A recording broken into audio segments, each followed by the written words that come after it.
Hello. Hello. Good afternoon. This is Terry Coaxum, and I'm the host of the Coaxum Report. And I am super excited today to be welcomed by a sister from another mister. We work closely together in the Obama administration. Lynn Bromley is joining us today. And for those of you that are just tuning in, you can catch us on our TV network. I encourage you to download the app. You can also catch us on Roku. You can catch us on Amazon, on Fire, and on Android. And so I'm super excited today to be joined by Lynn Bromley. Lynn has done an amazing job as a public servant. She served in the state senate in her state. She also was the regional advocate when I was in the administration, and she covered Boston, she covered Maine. And so I'm super excited to have her join us today. Lynn Bromley, welcome. How are you? Hello, Terry. It's so good to see your shining face and to be with you today. I really appreciate the invitation. Oh, absolutely. It's been a long time coming. We've been trying to make this happen for a good while. And so I'm super excited. You're an author. Congratulations. Author, as are you. Yes, I am. Congratulations on your book. So Lynn, why don't you tell our listening audience a little bit about a little bit about your background, because you have such a unique background. And then we'll get into talking about what you're doing now. And again, anyone that's tuning in, they can listen to us live on our TV network on Amazon Fire TV, Android TV, Apple TV, Roku, Tempo, and of course www.ourtv.network. And they can also listen to us on the radio. They can listen to us on WSTX. And I don't know if you noticed, Lynn, but you can actually listen to us in the Caribbean, throughout Southeast Asia, and here in the United States. So thank you so much. Thanks for joining us. So tell us a little bit about your background, and then we'll get into what you're doing now. Yeah, okay. I came from sort of that blessed background of the middle-class family in a very homogeneous, lovely post-war neighborhood in rural Vermont. My mother was a teacher. My father worked in the post office. We didn't have a lot, but we had enough. So life was good. And then, of course, there was, by the time I was in college, the women's movement wasn't at its peak, but it was really just burgeoning. And I had the very interesting position of being able to watch my grandmothers and my mother in really traditional roles, but super struggling. You know, they were the ones that were the glue that held the family together. And even as a little girl watching that, I was thinking, there's something not fair about this. Like, my mother works hard all day, and yeah, my father hard too, but then he's reading the paper and she's like, do it. And it was just an early awareness about something isn't quite right here. That's right. So I grew up with that lens of like being able to catch what I now call injustice. And that powered my career and my interests from almost everything I did. I mean, I did a lot of stuff like everybody does. I was a waitress and babysat, and I also was a truck driver, which is I didn't know about the truck driving part. Yeah, I was a truck driver part. And so I grew up with a reverence for working people, and a particular reverence and respect for women that were just keeping it all together and making it all happen. So I worked in a corporate setting, and I kept finding the same thing. I kept seeing all these barriers that were structural, that kept women back. Not in a terribly overt way. Like, no one was trying to keep me from success particularly, but just, simple things like my feet didn't touch the floor in the conference room, big chairs that I was in. And the women's room was downstairs and around the corner. And so a lot of those little things, when they all add up, they become big things. So I ran for the legislature in my state with an interest in economic equity for women. I was seeing women struggling. I worked at a technical college, seeing how they were struggling to keep the wheels on while they were trying to get enough education to better themselves, and how hard that was, particularly for single parents. And so I was in that role, and you get to a point where you realize, the problems are higher up. They're in the law, so that's what encouraged me to run for office. And then, the next step was to work with small business. I worked with lots of women-owned businesses, That's and right. that seemed like a really good path for women. Right. And then so kind of put the top on that piece of my career by being an advocate for small business in the Obama administration. But let's pause right there because you just covered a lot.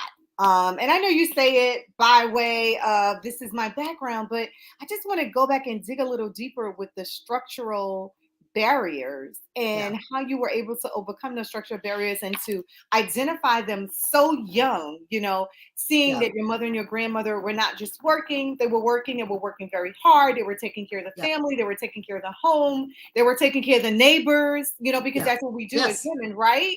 Yes. And then, saw your father work, but a little more laid back. And so you saw that structural barrier, right? But you saw that the wheel kept turning. And so you felt in your heart and your mind that there was one of these things wasn't like the other, right? Like something is not right with this picture. Exactly. Yeah. And that kind of propelled you into not just being an advocate, because before we even got to being an advocate, you were always an advocate. You were an advocate in the legislator, you were an advocate before the legislator, and all of your background and everything that you did. So you took these structural barriers, and I always like to point this out on the show. You took these obstacles and turned them into opportunities. And not only did you turn them into opportunities, I had the pleasure of some of the mentorship along the way. We were sort of mentors to each other, but I remember so many times, calling you up to walk me off the ledge on just making sure that everyone that we stepped into our path had an equal footing, right? Yeah. And so I want to go back to that a little bit because I want women, especially that are listening to this, to understand, one, I am my sister's keeper, right? Yeah. Two, that you're not on an island, so you're not in a river in Egypt. You are doing it all. Don't think that you're doing it all. You are doing it all. Yes. And number three, you can take all of that and propel into the legislator, and then two, into this advocate role, not just any advocate role, but under President Obama, representing your community in a way that, you were able to do so much in that role. In fact, we were able to change the face of advocacy and how we were seen because we had such diverse and very robust backgrounds. And so I don't seven of us were women. That's right. 7 of us were women, right? We are our sisters, right? So we were 7 sisters, very diverse background. I don't want you to just gloss over that because I think it's really, really important for those that are listening to us today, especially now post-COVID, right? One of the other things that you just mentioned, I mean, you just saying it like by the way, but I need to put a hard stop. You talked about women, small business owners, and there are so many barriers and best practices, and even now big ideas that we're able to garner from each other. And so, after being in a legislator, understanding that laws had to change, right? Understanding that they had to be someone to kind of whip everyone into shape and to come with that diverse background so you can put a spotlight on the injustices, which is what you did in the legislator because you were no joke, right? And then you moved past that and you went into the advocacy role.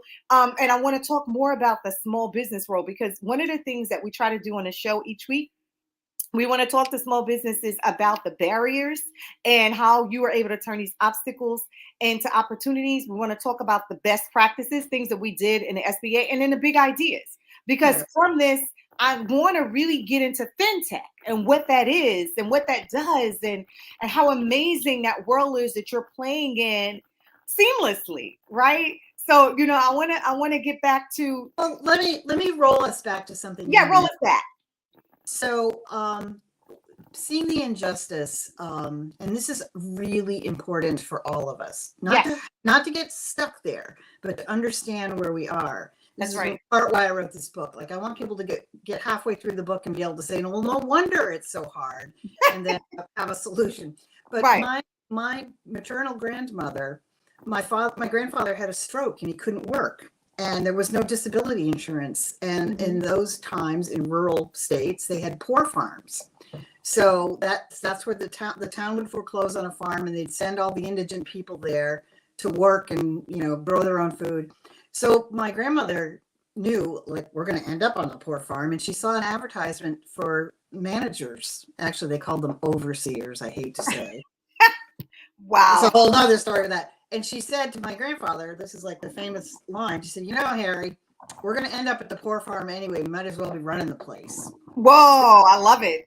So they moved to the poor farm. My grandfather, affable, everybody liked him, but my grandmother was the manager. And to the point where she was running the kitchen, which meant baking 12 loaves of bread every 2 days and, feeding the hands and feeding the families that were there. That was completely her responsibility. Sewing, laundry, cooking, medical. Wow.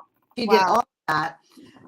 She would get some of the women to do it with her, but she managed it all. And even the farm hands, like my grandfather would say, well, the hay needs to be cut today, or that needs to happen. But she was the one that would go out and mete out the tasks. Wow. Because she was tough.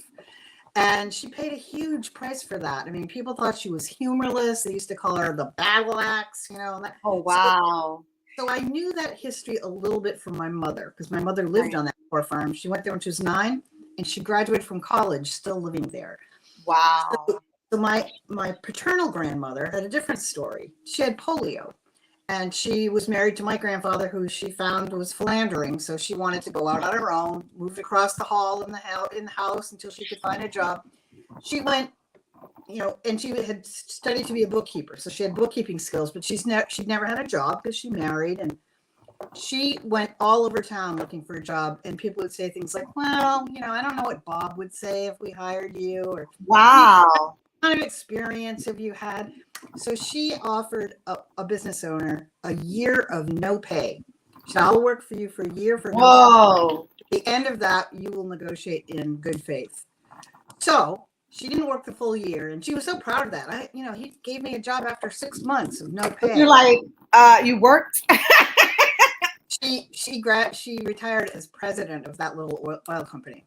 Wow. Wow. I saw my grandfathers basking in ease and people loving them. My grandmothers were humorless. Like, I don't even remember my grandmother Bromley laughing. I remember her kind of being tickled by something one of us might have done, but they were pretty joyless, and they had no sisters.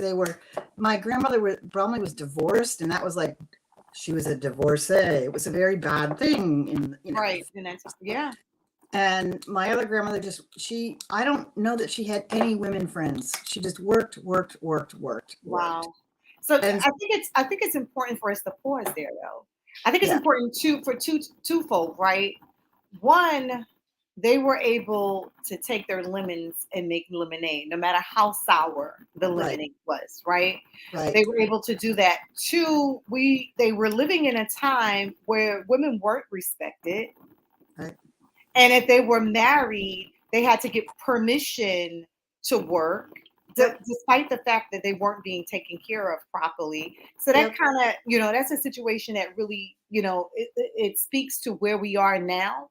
Because as women, we go out and we do everything, and we work and we take care of the children, and we don't need quote unquote permission to do that. But back then, you couldn't open up a bank account, you couldn't buy a car, you couldn't do any of those things. And if you didn't have a husband and you were a divorcee, well, you didn't get invited to any parties. Exactly.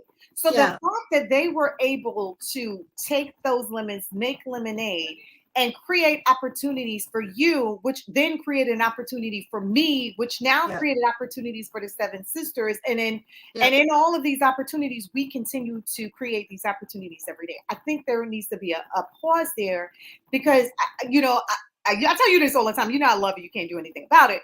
But I tell you all the time the impact that you've had on my life. But knowing your history, knowing that you come from a strong lineage of women that truly had to do what they needed to do to make sure they had a family, to make sure they had a think about how many women they can represent. Like, think about the women in Ukraine right now. What are they doing? What are they going through? What are they having to do? They're having their kids drinking out of puddles, like things we can't even imagine. There are women in our midst that are struggling in ways we have no idea. That's right. With racism and sexism and all the isms that there are. and then just the diminished opportunities that women have, and also there's a stat, I think it's even worse now, we're going to have to do a post-COVID redo of this, but in 2015 we looked at how many hours of unpaid labor women work every day compared to men, and it is in developed countries it's better. Women work 4 paid labor every day to a man's 2.3.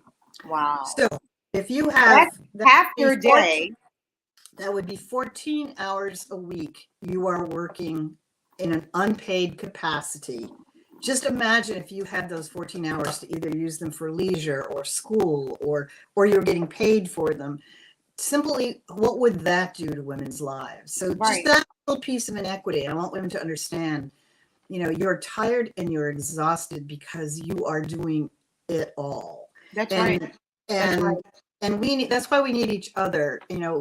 That's right. I call my book The Path to Justice, the myth of women's empowerment. And, we don't really need to be empowered. Women are powerful. We need to be unencumbered. If we had childcare and healthcare and equal opportunity and equal pay. And we got paid our whole dollar. Right. Our whole dollar. Not 60 cents on it, not 70 cents on it, but the whole dollar. Yes. We'd be having a different conversation, different conversation. And in addition to the equity and us having our equity, us also, because we go after our opportunities. Your grandmother showed us the path to do that. They created their own opportunities. And I know, it sounds a bit, definitely disheartening when you say she worked for 6 months, but she created a path to getting paid because she knew that she had to do that. And how many times have we sacrificed so many things? I remember not, and having these conversations with other women too, not getting a promotion because I chose to be at every game. And I chose to be at every PA meeting, and I chose to be. So you don't get those same promotions because I don't know if somehow you're seen as being unreliable. I don't know how that. Or this. Think about this too. In COVID, a lot of women had to give up their jobs because 1 week they're home with their kids doing school online. The next minute, okay, kids are back to school. They think they can go back to work. Then they have to go back home. So they had to leave their jobs. And when we fast forward into their retirement, they are going to pay a price for that for all of the, for 2 years of non-work. That's right. That when they weren't contributing to Social Security. So these kind of inequities, like I was saying the other day, like what if, the CDC had said, we need as many women as possible to do, remember they're doing that health tracking in the beginning, like who you, and so the men are going to have to stay home and take care of the kids. Like, that would have seemed like ridiculous, but it didn't seem ridiculous that women were the ones to stay home. And lots of times it was a family decision. The women made less money, so then man needed to work. But the structural imbalance keeps this inequity. So the point I want to make to each other is, you and I are not going to see justice in our lifetime. Right. And that doesn't mean we shouldn't be experiencing joy and we shouldn't feel abundance. And the only way we can do that is in a sisterhood. So like when you are, like we do, when something is happening that isn't fair or we don't know what to do. I'm getting you on the phone. You're on speed dial. I'm like, listen. So you're not alone. You're, like you said, there is a sisterhood. And unfortunately, because of a lot of these inequities, we've been trained up to compete with each other in ways that are not helpful. Right. So if instead we think about, instead of reaching up for that next thing, if we reach out so that we get there together, like that we get to justice together. Right. And that's sort of the, the salve. That's the model to follow. That's the model to follow. Well, I want to add to that because I've had the unique experience of having women like you in my life. And so I haven't really. But hold on, you are a woman like me, two other women. And I am a woman like you, and I have women like you that are in my life that are part of a sisterhood. And that's why I can always say I am my sister's keeper, because every day I encourage and empower, and I'm encouraged and empowered. I understand my definitive purpose in life is to encourage and empower other people, but I surround myself with like-minded individuals. And what I've experienced from that is a robust life of opportunities. Like I can have, I don't even know opportunity exists, and I'll have you call me on the phone and say, "Hey, look at this. This is happening. I thought of you." Right. And I think Yep. it's really important when you say this thing of reaching out. I think it's really important to reach out. I Yep. really think it's important for us to think about. There's so many opportunities. I always tell my small business, there is this pie, but not everyone wants everything on this pie. You and I Yeah. can walk into the same shoe store and you and I won't pick the same set of shoes. You That's and I for don't sure. want the same contracting opportunities. You and Right. I are not looking for the same types of jobs or the same type of flexibility. And Right. because of that, there is room for everybody to grow. It's Yeah. important for us to know that. It's Yeah. important for us to know we're not competing against each other. Whether it's a small business, your business and my business can both be consulting firms, but we're not competing for the same customer. Because Right. if we're looking for everyone to be our customer, guess what? No one's our customer. Right. And I think that's, I mean, I was the first woman, well, second woman in management in this big corporation. And one of the ways that I got co-opted, and I feel really badly about this, but it's a good experience for me, is like, you're not like the other girls. You're special. You don't make the men feel uncomfortable. I thought Wow. compliments back then, but they were ways of sort of handcuffing me to the status quo, if you will. That's right. And so part of this book is about, look, I want to apologize for that. I got some benefit out of distancing myself from my sisters, and that is so sad for me to think about that. I don't want that to happen to us ever Right, again. and that's why we have these conversations, and that's Yeah. why we shine a spotlight on these situations. I remember when it was taboo. You didn't talk about your salary. Why not? We're doing the Right. same job, and he's Right. making almost twice as much as me. I would Right. never know that unless we're talking about the salary, That's right. right? That's another really good example. Yeah. Yeah. A very good example. But one of the things I talk about in the book is, we can read hero stories, and That's you right. can even consider my grandmother's hero stories. And when I read a hero story, the first thing I say is, well, I couldn't do that. I don't have this, or I don't have that, or whatever. Hero stories don't necessarily inspire me, but what does inspire me is empathy. So that when we see a woman in a situation, I do it in the grocery store all the time, because you can see all kinds of stress in the grocery store, like women crying children, and that if all you do is roll your eyes with another woman, and you're basically saying, I see you, I know this is hard. Maybe you exchange some words, maybe you don't, but I call it empathy on the fly. And it's like anything else. When you have something to give, it gives you a little clear air to breathe. That's right. So that's part of, so I look at that on an individual basis, but then also on a group basis. Yeah.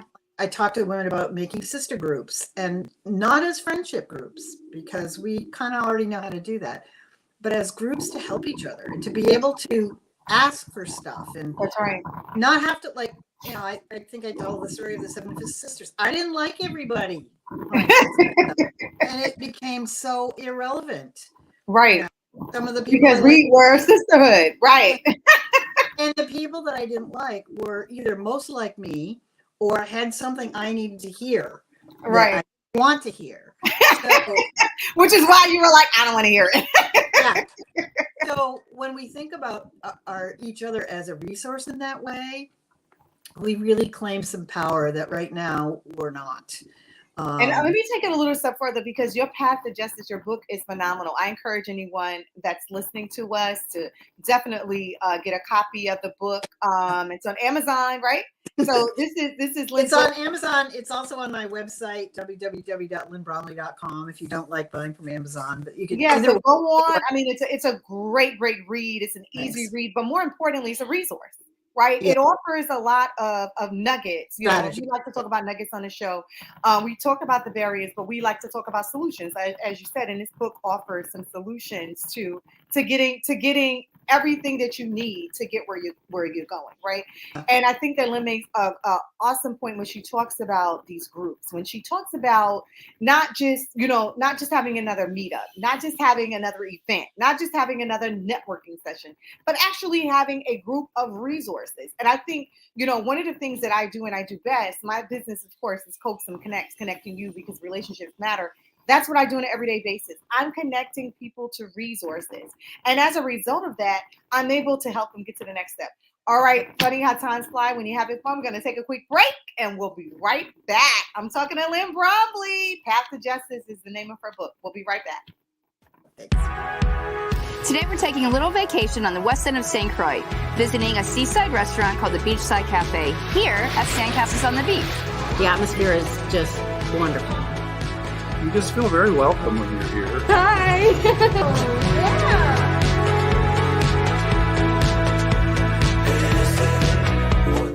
I'd like to introduce Chris and Ted, who are the owners of Beachside Cafe and also Sandcastles on the Beach. This is amazing! Thank you. Sandcastle on the Beach is quiet and friendly, relaxing. I often entertain guests, and this is the one place I always try to bring people. Tell us a little bit about the hotel. Well, the hotel is a 25-room hotel. We have 10 different room types within that.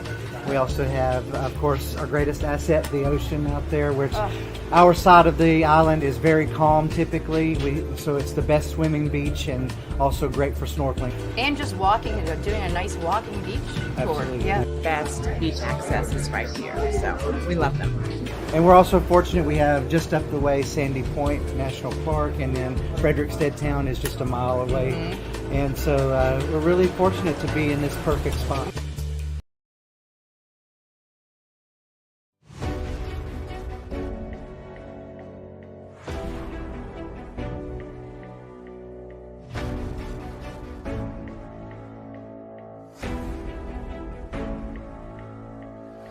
Next year I went back, I ended up winning and became got the Marvin Sims Award, which is like the best diverse actor. And they called my name, and as I walked to the stage, white kids was throwing books at me. Real talk, right off the top of the balcony, like, because this black boy won. And then finally, one day I was just cooking in the kitchen. She was like, "Mommy, so-and-so touched me on my private parts like this," And it was that moment where, I had that moment where I told my mom, and my mom was the one that shut me down, and I had a choice, to make. I shot back, but you can't claim self-defense when you got an illegal firearm and you're 16 years old. I remember my brother right here, he was selling, he was doing this, but he got a break. He could have took that money and flipped it. He could have went back, Wake and Wire money, 17th episode. I could flip that. Even on the out there, I did not flip. He didn't flip the wire, but I went straight. I'm bad. I was a single friend for 6.5 years, and I was going through my situationships, Y'all know the situationships, men. Then I found, just for myself, again, oh girl, you still recovering from your childhood. What you about to do with a man right now? I had an agent, sometime some years after that, tell me that if you don't do nudity, you're not a real actress. So did they get fired? So let's Should have gotten fired that way. Everybody's laughing. They like, oh my God. They go, okay, great. Are you SAG? I was like, nah, I'm Puerto Rican and black. And everybody did that. We can pick up the sides right now and start going. I know this group that I'm with is about that. We're about that. I'm about the work. You know what I mean? Chasing Hollywood industry. Who chasing? So I saw Chasing Hollywood. I was like, yo, we don't have to change that name and do something because niggas don't own chase. I feel like we're living. That's the term that Hollywood uses. It's not about just today, me, and blah, blah, blah. What we are doing is being documented. Our grandkids, our great-great-grandkids can see how we all walk, talk, sound, look in our prime. And, something about that is very beautiful. And I think that is another element that kind of attracted me to it, is that it never dies. You never die through this art form. I'm Charles Meriday, and I'm in the restaurant business. In my 20 years as a chef and restaurant owner, I've been able to work and eat in some of the great kitchens around the globe. There's a whole side of the restaurant that most people will never get to see. So now, I want to take you to the back of the house, into kitchens of some of the best chefs in the world. Along the way, I'll share some of my own tips and recipes so you can cook like a pro too. So join me in the back of the house for a whole new perspective on cooking and food. Order in. Roger. Serve it, please. I'm glad that you came, please.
Hello.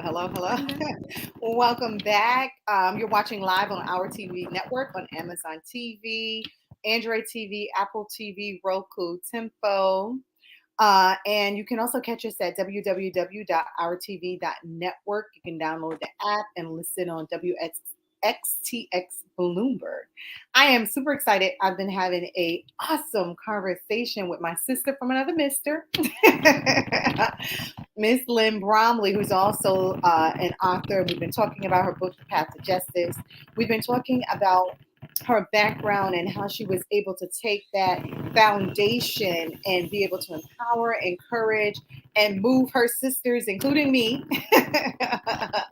upward. And so, we're having a great conversation. So we're back, Lynn. I know we talked a good bit about the fundamentals, the foundation. You started getting into a couple of the nuggets. One in particular that I really enjoyed when we talked about having these resource groups, not just having another meetup, not just having another meeting, another networking group, but an actual resource group where we're able to provide resources to each other. So when you said that, I thought about the fact that I work with small business and I help them get contracting opportunities. And a lot of times these contracting opportunities take some time to get paid. One of the things that I have access to is I have an access to sisters like you and others that are able to assist with operational costs, so that we can actually execute these contracts to the fullest of our abilities. And so those are one of the resources that I find to be very, very powerful in the space that I play in, which is the contracting and government space. So talk to me a little bit more about some of those resources, because it's about solutions right now. Yeah. So what I want women to know is resources are all around them. That's right. And we are resources. You are a resource, every single one of us. And I learned this from our sister group, the 7 of us that work together. 7 sisters. So we did this exercise, which you will remember, Terry. We were trying to get ready to be the good old girls network, we called it, for about 5 minutes. And help each other with our post-administration jobs, like what we're going to do. So we sat in a circle and we tried to tell each other what we wanted in it. Oh yeah, I remember that. Just a mess. It was like, what? Because none of us were really owning our strength. So we switched around. If it was one of our friends, Jennifer, who said, why don't we switch this up and why don't we each tell each other what we count on that other person for? I remember that. I was shocked. I was shocked at some of the things that people said. What shocked me the most is how the things that each of us, that was valued in each of us, were the things that came the easiest to us. Yeah. Yours, for instance, was your vast, I'll say Rolodex, though no one knows what that is, your vast network of people. Like, yes, it was vast. And because that was so easy for you, you didn't think of that as the skill. As a resource. I didn't. I still, to be honest with you, sometimes I still don't. Like it amazes me when someone will say, "Oh, I can't get in touch with so and so," and I go, "Oh, hold on," and I put them in contact, and they're like, "I've been trying to catch that person for 6 months." I'm like, Right. "What?" Right. And so that's a lifetime of making relationships, of making networks, and not just making connections, but nurturing those. That's right.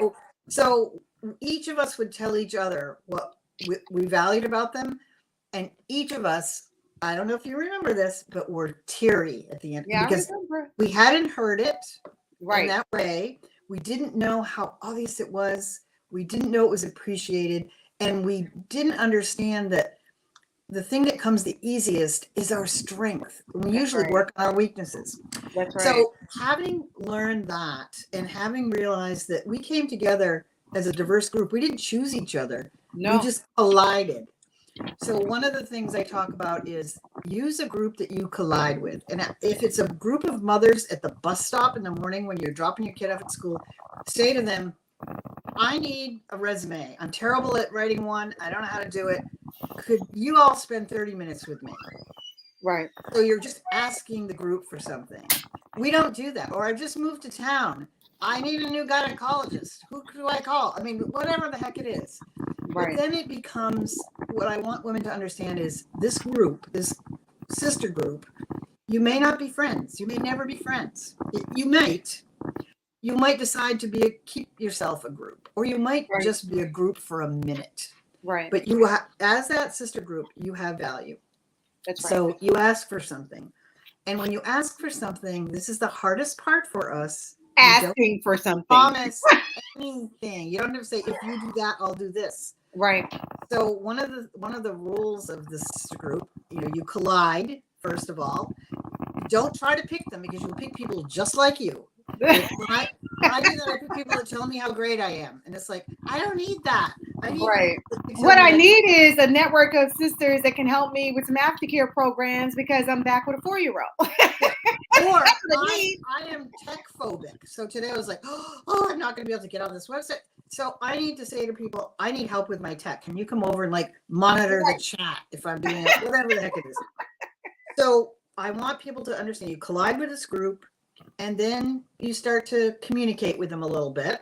Right. And then the next thing you do is connect on some level.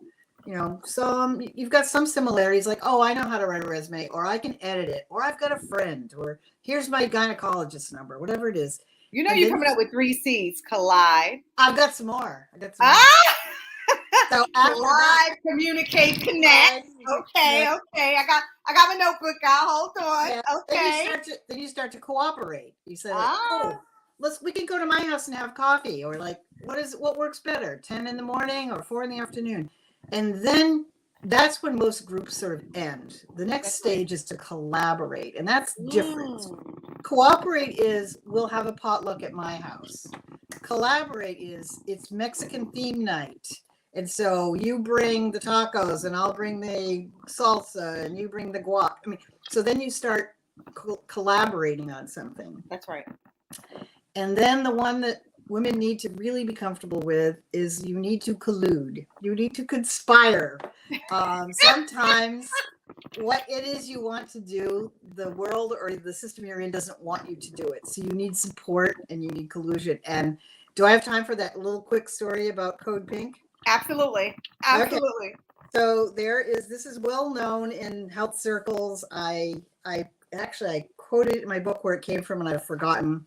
But there was a hospital that had a really renowned surgeon who was nasty to the nurses, really mean, but really good at his job and a cash cow for the hospital. So over time, nurses would go complain to the nursing administrator. They'd have a word with him, and then he'd make life more miserable for the nurse. So one day, after these women had sort of had enough of seeing their sisters reduced to tears frequently, things thrown at them and stuff like that, they decided they would call Code Pink whenever he was, visiting some awfulness on a nurse. So all they would do is, if they weren't doing critical patient care, they would rush and stand silently behind the nurse. All they would do. And of course, he complained. He said that they were calling witnesses. But his behavior changed. because he wasn't attacking a woman. He was attacking a woman with a wall of sisters behind her. That's right. So all of that stuff, colliding, cooperating, communicating, collaborating and colluding, that is available to all of us all the time. That's right. And I talk a little bit about groups. Like, we all have been in groups. We all know there's problems with groups, and we want to do things like, if someone, it can often be me, I'm an extrovert and I love to talk, I can take up too much airspace. I want to be someone to say, okay, we need to hear from someone else, or wait till two people have talked before you chime in. So it's a group where you practice a lack of hierarchy. You practice asking for what you want with no quid pro quo. Don't have to say, if you do that. And you won't be surprised intellectually that, of course, people are dying to help because it feels so good to help. That's right. But it's a vulnerable thing to do. So what I tell people is, to do this, it's extraordinarily simple, but it's also very difficult because you have to cross a boundary. You have to be uncomfortable. You have to say, how much pay do you get for that? Or I remember when I first started consulting, I had no idea how to charge people.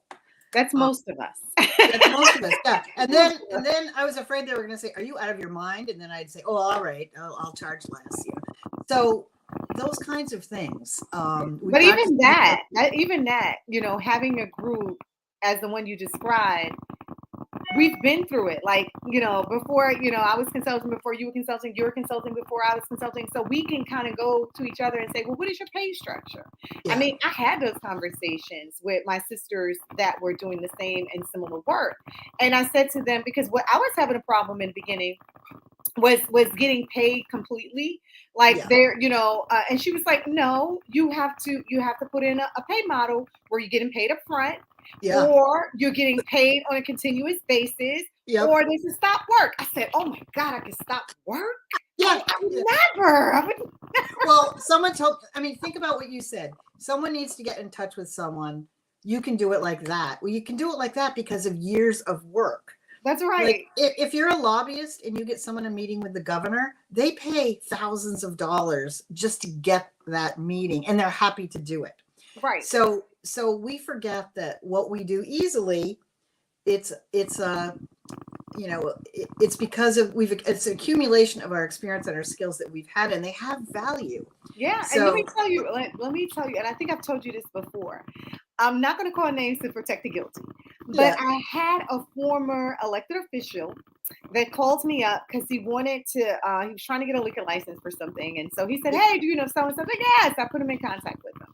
And then he wanted to get something else done with another company. He called. I said, oh, sure. Yeah, no problem. And then the third time he called, I said, how much are you getting paid for this? Yeah. He said $500. Yeah. I was like, for my contacts? Yes.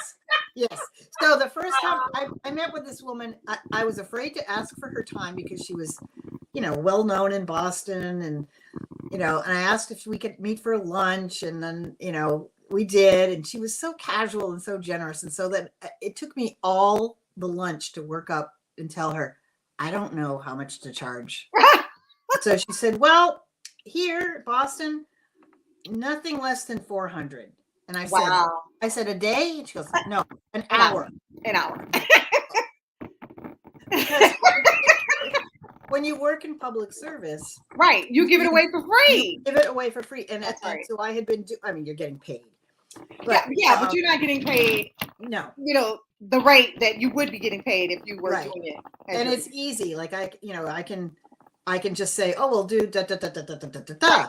And that shortcuts the process, you know. So we you're right. Almost every woman I know has trouble with that. So there is a concept I want to throw out to your audience that is very provocative, but I hope that it will catch on.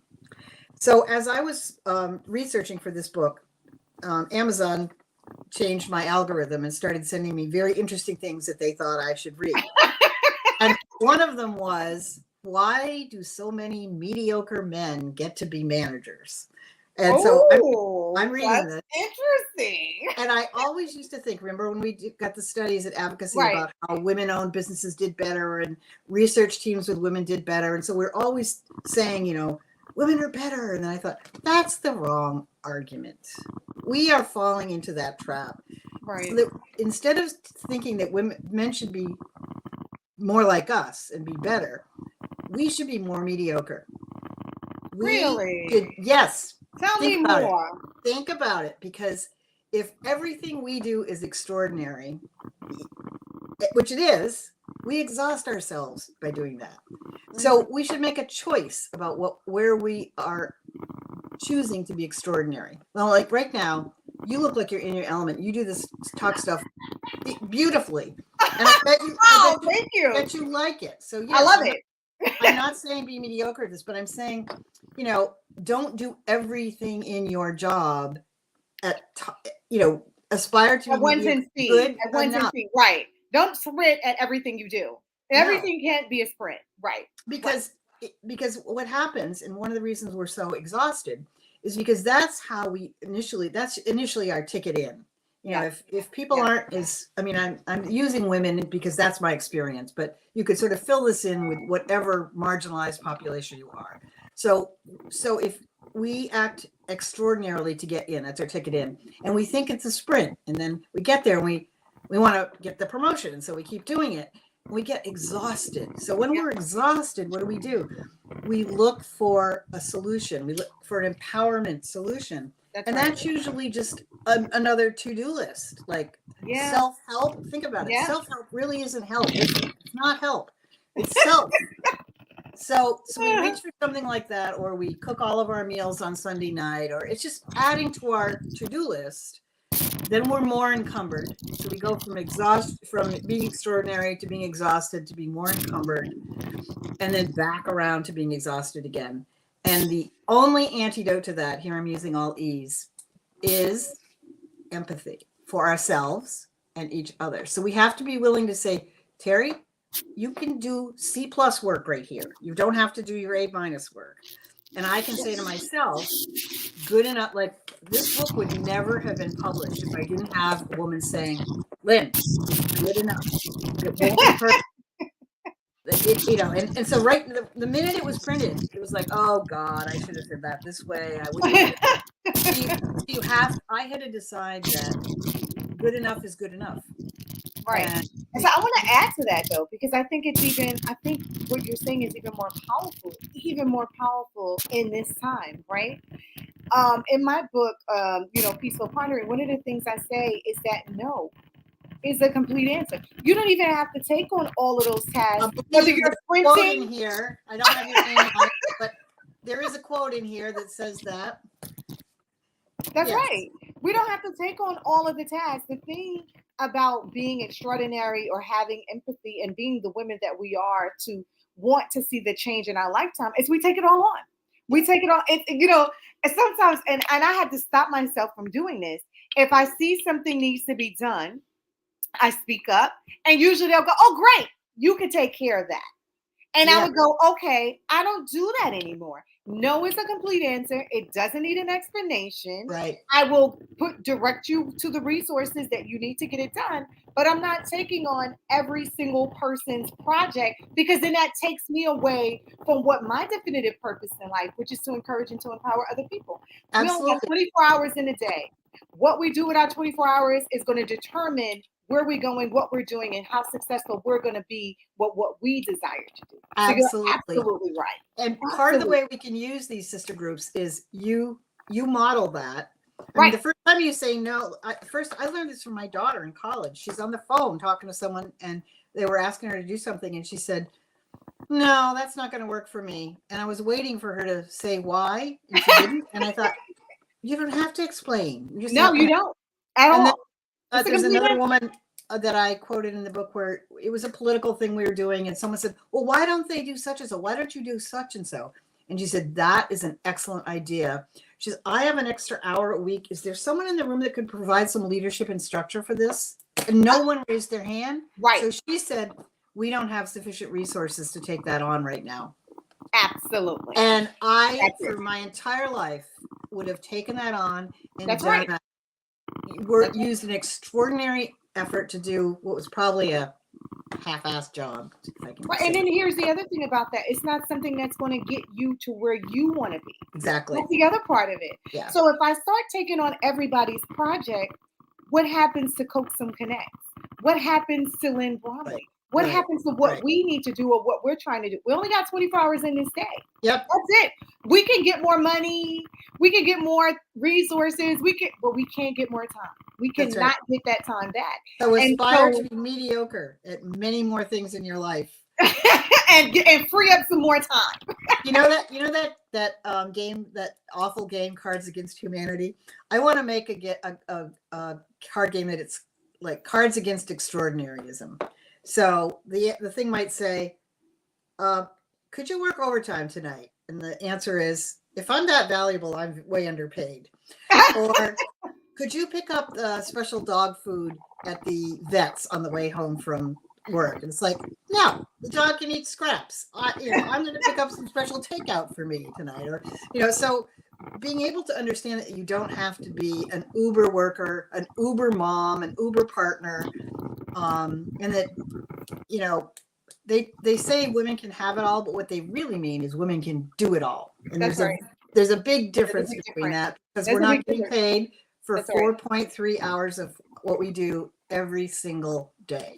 And the other part of that I want to add is learn to delegate, right? You don't have to do everything. Technology is phenomenal. I know I was running a campaign for New York State Senate, and there was a time when we had to pick up every check, we had to pick up the lit, we had to pick up Uber package is my best friend. Yeah. I literally tap a few buttons, it's picked up, I'm not stuck in traffic, I'm not going and coming, I'm not wasting my time, and I'm paying someone to actually want to drive.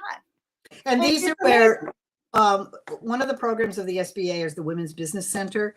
Yes. And they are free, as you know, and they do a really good job of helping women tech up. Right. Because we really need to. It's sort of like, that's right. It's just, and we can't get away. I've gotten away for many years saying, "Oh, I don't do tech," but that's a big We have yawn. to do tech. We don't. Of course We we don't. do. We Of course don't not. We don't get to not do tech, especially Of with course. COVID. Like COVID really put a spotlight on one, having broadband and Wi-Fi access, Yep. having a system, a pay system that's not cash and carry, Yep. having a website with your widgets and your services available. Because Yep. when everything shut down, Yep. so did your business. Yep. And there was no opportunities for you to get that done unless you were doing it during COVID time. I just talked to a woman last night. She has it's called Go Refill. It's a great concept. It's a refill store, so you can take your container in and get your soaps and shampoos, and they don't have too many plastic containers. And she said, I didn't have a strategy. I didn't know what to do. I didn't have. So she said, I had people literally window shopping. They would stand at the window and point what they wanted, and I'd put it in a bag and put it outside just after a while, she systematized all of that. But wow. So the women's business centers, part of the SBA structure, are really good at helping women tech up, as are in our state in Maine. The SCORE chapter is fabulous. The small business development centers are usually pretty good, but right. And all these services are already, your taxpayer dollars are already paying for them. So I encourage you, go into SBA.gov, SCORE. You can look at your city here. I know here in New York, New Jersey, Puerto Rico, even in Connecticut, they have municipalities and city agencies that actually do that work, small business service work. And so they're all, at no cost to you because you've already paid for it with your taxpayer dollars. We only got a couple of seconds to go, but I wanted to talk about fintech. So I'm going to have to get you back on. Yeah. Let me just say, fintech is sort of another way to tech up. It is financial technology, whether the first one was the ATM card way back when. Right. And there are tons of fintech innovations out there now that make small business easier. They're a very good small business enablement strategy. So yes. Yeah, so we're gonna have to get Lynn on. Obviously we have a lot to talk about. There's a lot of great nuggets that she gave us. We're gonna collide, communicate, connect, cooperate, collaborate, and collude, and make sure that our groups are intentional and that we are working smarter and not harder. And so, I want to thank you so much for being a part of the show. For those of you that did not catch it, you can join us again on our TV network, Amazon Fire TV, Android, Apple, Roku, and Tempo. And thank you again, Lynn, for being a part of the Coaxum Report. Looking forward to seeing you again next time. Have a beautiful day on purpose. Thanks. Thank you.